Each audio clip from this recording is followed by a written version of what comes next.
Some things that I think we all struggle with from time to time are busyness and distraction. We live in a world and we live lives where there's just so many things going on all the time that it's really easy to get distracted by them and to get consumed by the busyness of all we have to do, or think we have to do anyways. And we might tend to think that this is the product of living in a modern world where life moves fast and the world is very complex. But the reality is that busyness and distraction are human problems, and they've pretty much always been with us. Listen to this story from Luke chapter 10, verses 38 through 40. It says, as Jesus and his disciples were on their way, they came to a village where a woman named Martha had opened their home to him. She had a sister named Mary who sat at the Lord's feet and listened to what he said, but Martha was distracted by all the preparations that had to be made. So here's this story that's 2,000 years old, and yet at the heart of it are the issues of distraction and busyness. You have one sister who stays focused on the most important thing, that Jesus has come to dinner, and another sister who is distracted and consumed by the busyness of all the preparations that needed to be made. I think it's always been a temptation, a trap for us to fall into, to be consumed and distracted away from the most important things by things of lesser importance. Some people have called this the tyranny of the urgent, getting consumed by the things that need to be done to such a degree that we lose our focus on the most important things in this life.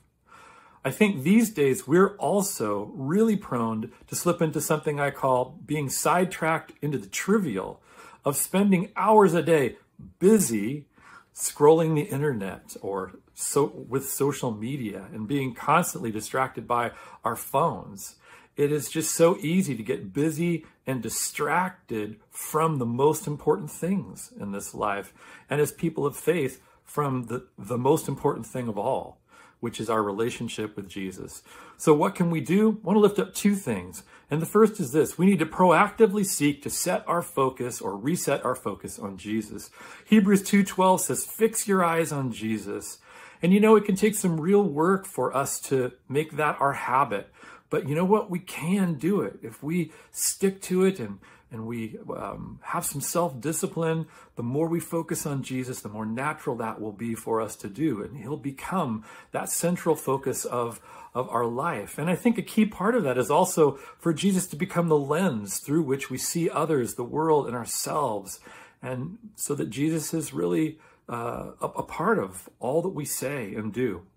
And the second thing is really to set or reset our priorities and to begin to align our lives with them. I talked about priorities a few weeks ago, but it's really worth mentioning again. In Matthew 6:33, Jesus says, seek first the kingdom of God, or basically put God and the things of God first in your life. And it can take some work for us to set that as a priority, to reset our priorities and maybe pare down and work on aligning our lives, but we can do it. And again, it's worth it. I want to close with this one thought. I want us to remember that when God is first in our lives, everything else is better. So let's do it.